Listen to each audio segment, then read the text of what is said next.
Eu sou a Gabriela e a minha equipe é formada pela Alexia, pela Jaqueline Bauman, Jaqueline Esprícigo, João Vitor e José Antônio. Somos da terceira fase do curso de farmácia e vamos falar sobre a influenza. Então, eu vou começar falando sobre sua definição. A influenza ela é um vírus que causa a gripe. É uma infecção considerada aguda que acomete o trato respiratório. O vírus da influenza ele pode causar doenças que são classificadas de leves até graves, e muitas vezes pode levar até a morte. O vírus da influenza ele é um dos únicos entre os vírus respiratórios com imensa capacidade de mutação. Ele cria novos vírus, mas com material genético diferente do que lhe deu origem. Então, aqui do lado tem a estrutura do vírus, que são partículas envelopadas de RNA de fita simples, envelope lipídico, nucleocapsídeo e neuraminidase e hemaglutina. Então agora a Késia vai falar um pouquinho sobre a história da influenza. Meu nome é Késia e eu vou falar um pouquinho sobre a história da influenza. Os primeiros relatos do vírus da influenza eles foram descritos por Hipócrates no século V a.C. É provável que o vírus ele tenha causado várias epidemias ao longo da história, já que os dados da gripe eles são difíceis de interpretar, já que os sintomas eles são semelhantes a de outras gripes respiratórias. A doença ela pode ter sido levada da Europa para a América durante a colonização do continente no ano de 1493, pouco depois então da chegada de Cristóvão Colombo, já que praticamente toda a população indígena das Antilhas ela foi dizimada por uma epidemia semelhante à de uma gripe. O primeiro registro confiável então de uma epidemia de gripe ocorreu em 1580, que teve início na Rússia e se espalhou para a Europa através da África. Ao longo dos séculos 17 e 18 ocorreram várias pandemias esporádicas que nos anos de 1830 e 1833 infectou cerca de um quarto das pessoas que foram expostas ao vírus. O surto mais conhecido então é a pandemia da gripe espanhola, que é do tipo A e subtipo H1N1, ocorrida entre os anos de 1918 e 1919. Não é possível determinar então com precisão o número de mortos, mas as estimativas apontam entre 50 e 100 milhões de pessoas. Essa pandemia ela foi descrita como o maior holocausto médico da história e ela pode ter sido responsável pelo mesmo número de mortes da peste negra. Esse número de mortes ele foi provocado por uma taxa de infecção extremamente elevada, que de 50% e de extrema gravidade e sintomas. Uma das principais complicações foi a hemorragia das mucosas, sobretudo do nariz, estômago, intestino, ocorrendo também hemorragias no ouvido e na pele. A maioria das mortes ela se deu à pneumonia bacteriana, que é uma infecção secundária provocada pela gripe, embora o vírus também tenha sido responsável por mortes diretas ao provocar hemorragias e edema pulmonar. As pandemias posteriores não foram tão devastadoras, entre elas estão a gripe asiática de 1957, que é do tipo A, subtipo H2N2, e a gripe de Hong Kong de 1968, que é do tipo A e subtipo H3N2.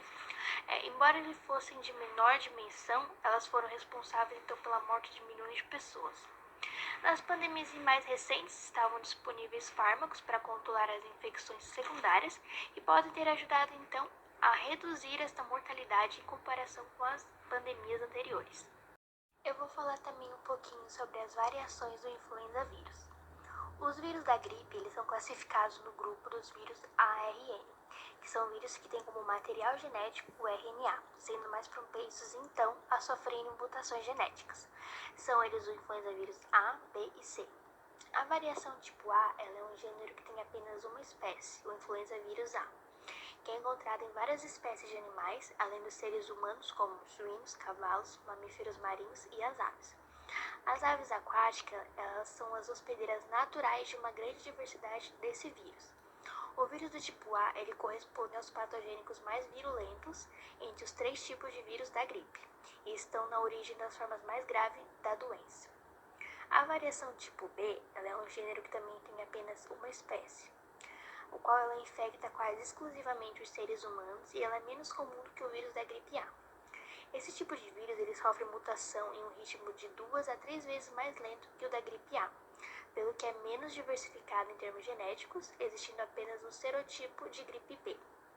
Como consequência, então, dessa falta de diversidade antigênica, é possível, então, adquirir um determinado grau de imunidade à gripe B durante os primeiros anos da nossa vida. No entanto, o vírus da gripe ele ainda sofre mutações suficientes para que não seja possível adquirir imunidade vitalícia, devido ao reduzido ritmo de alterações antígenas e a sua limitada gama de hospedeiros, e por isso não ocorrem pandemias de gripe B. A variação tipo C ela é um gênero também de apenas uma espécie, no qual ela infecta seres humanos, cães, porcos, provocando muitas vezes formas graves da doença e epidemias locais.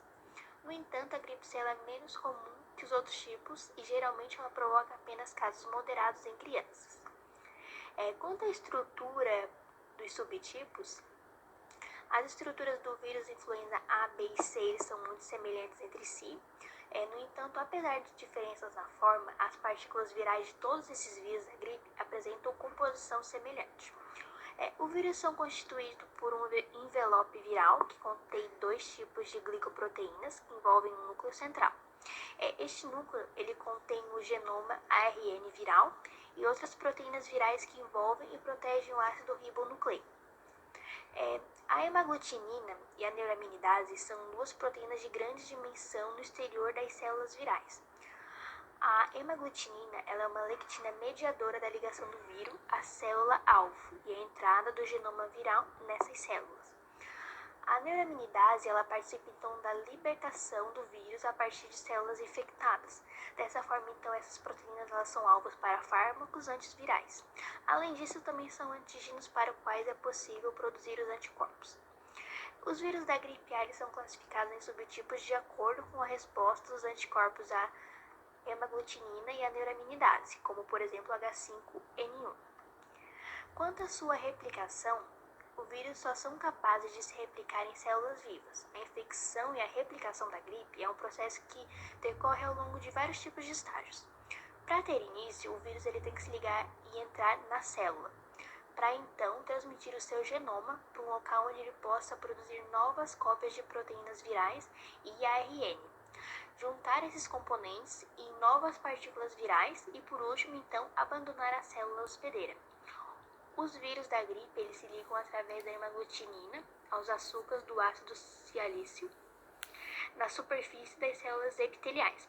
Após a hemaglutinina ser degradada por uma protease, a célula importa o vírus através da endocitose. Sabe-se então que os viriões eles carregam para o centro do microtúbulo, interagem com endossomas ácidos e finalmente eles penetram no endossoma-alvo para libertar o genoma. A rápida alteração genética viral resultante ela provoca várias mudanças antígenas, que são alterações súbitas de um antígeno para o outro.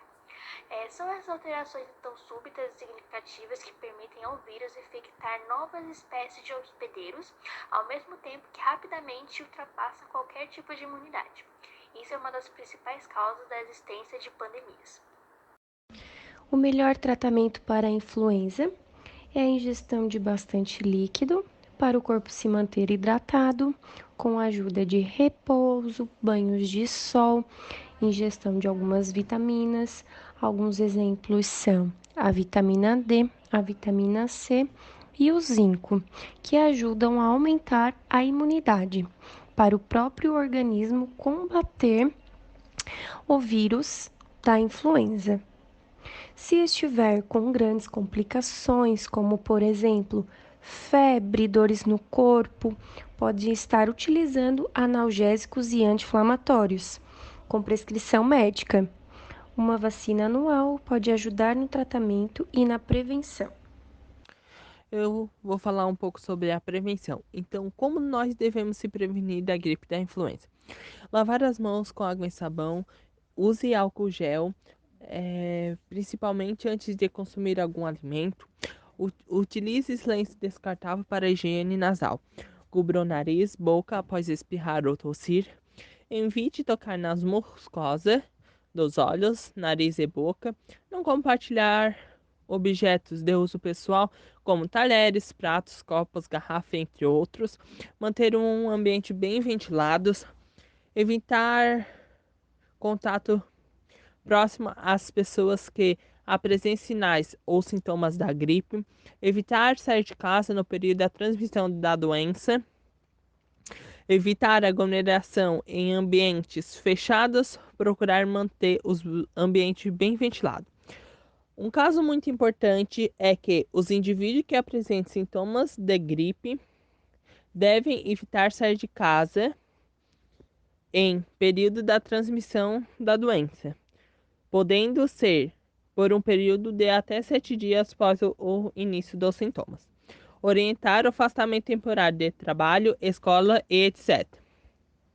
A vacinação também é uma forma eficaz da prevenção contra a gripe da influenza.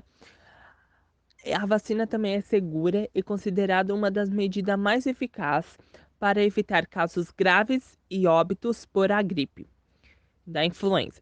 A constante mudança do vírus da influenza requer um monitoramento global e, frequentemente, reformulação da vacina contra a gripe. Devido a essa mudança do vírus, é necessária a vacinação anual contra a gripe. Por isso, todo ano, o Ministério da Saúde realiza a campanha nacional da vacinação contra a gripe. Agora, em continuação, a Jaqueline Sprícigo. Sinais e sintomas. Clinicamente, os sintomas da gripe influenza inicia-se com febre, em geral acima de 38 graus, seguida de dor muscular e de garganta, prostração, cefaleia e tosse seca. A febre é o sintoma mais importante e dura em torno de 3 dias. Os sintomas sistêmicos são muito mais intensos nos primeiros dias da doença. Com a sua progressão, os sintomas respiratórios tornam-se mais evidentes e mantêm-se, em geral, por 3 a 4 dias, após o desaparecimento da febre. O quadro clínico em adultos sadios pode variar de intensidade. Em crianças, a temperatura pode atingir níveis mais altos, sendo comum o achado de aumento dos linfonodos cervicais e também podem fazer parte os quadros de bronquite e bronquiolite, além de sintomas gastrointestinais. Em idosos, quase sempre se apresentam febris, às vezes sem outros sintomas, mas em geral a temperatura não atinge níveis tão altos. Os demais sintomas da gripe influenza são habitualmente de aparecimento súbito, como calafrios, mal-estar, cefaleia, mialgia, dor de garganta, dor nas juntas, prostração, secreção nasal excessiva, tosse seca. Podem ainda estar presentes na gripe influenza os seguintes sinais e sintomas: diarreia, vômito, fadiga, ronquidão, olhos avermelhados e lacrimejantes. Então, as características do vírus da influenza são as seguintes. Que o vírus da influenza, ele é um vírus de fácil transmissão, tem maior gravidade em pessoas que são idosas, em crianças, em gestantes e pessoas que são portadoras de comorbidades. Tem também um comportamento zoonótico entre aves selvagens e domésticos, suínos, focas e esquinos, que se constituem em reservatório do vírus.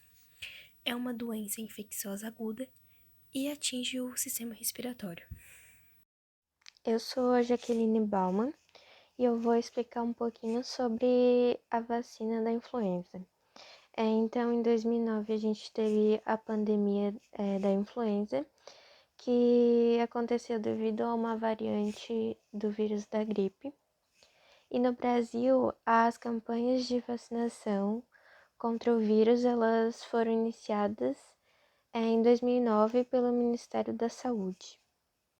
Hoje, no SUS, a gente tem disponível a vacina trivalente, que ela protege contra 2 subtipos da influenza A, sendo eles o H1N1 e o H3N2, e ainda o subtipo da influenza B. Mas de onde surgiu essa vacina? Em 2009, então, a farmacêutica Novartis, ela anunciou a primeira versão da vacina contra o H1N1. Então, as primeiras vacinas foram da farmacêutica suíça.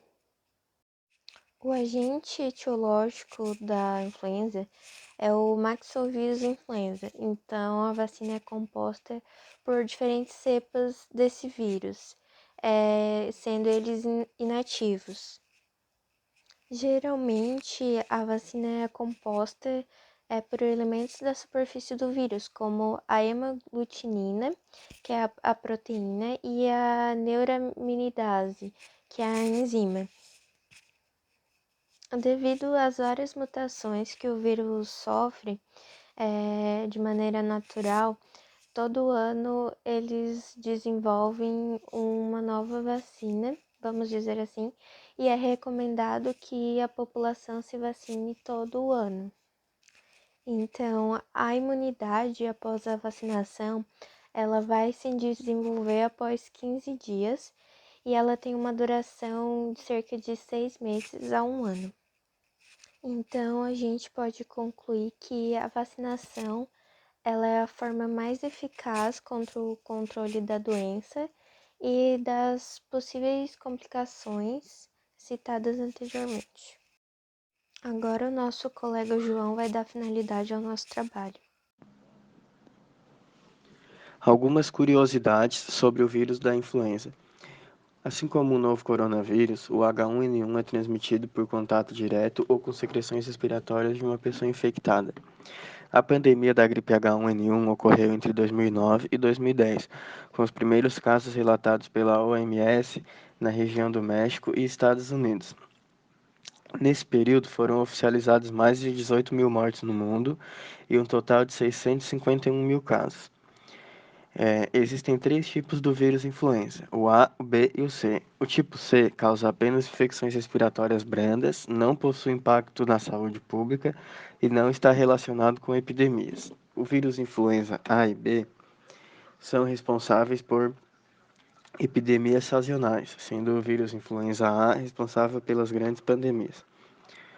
O vírus H1N1 em si não é mais agressivo que outros tipos de vírus causadores da gripe, de forma que eles podem causar complicações em pessoas com algum comprometimento do sistema imunológico. Mas esse vírus, em específico, surgiu há pouco tempo. Grande parte da população ainda não desenvolveu resistência a ele, e por isso ele representa uma ameaça maior que o vírus da gripe comum. Os vírus causadores da gripe, conhecidos como influenza, possuem uma altíssima capacidade de mutação. Dessa forma, um vírus que causou surtos de gripe no ano passado pode se modificar e não ser mais suscetível à vacina, e isso não é diferente para o H1N1. Além disso, a imunidade conferida pela vacina dura cerca de 12 meses, de modo que a pessoa ficará desprotegida se não tomar uma nova dose depois desse tempo. Por esses motivos, as vacinas contra a gripe são atualizadas todos os anos, e mesmo quem já recebeu uma dose no ano passado deve tomá-la novamente.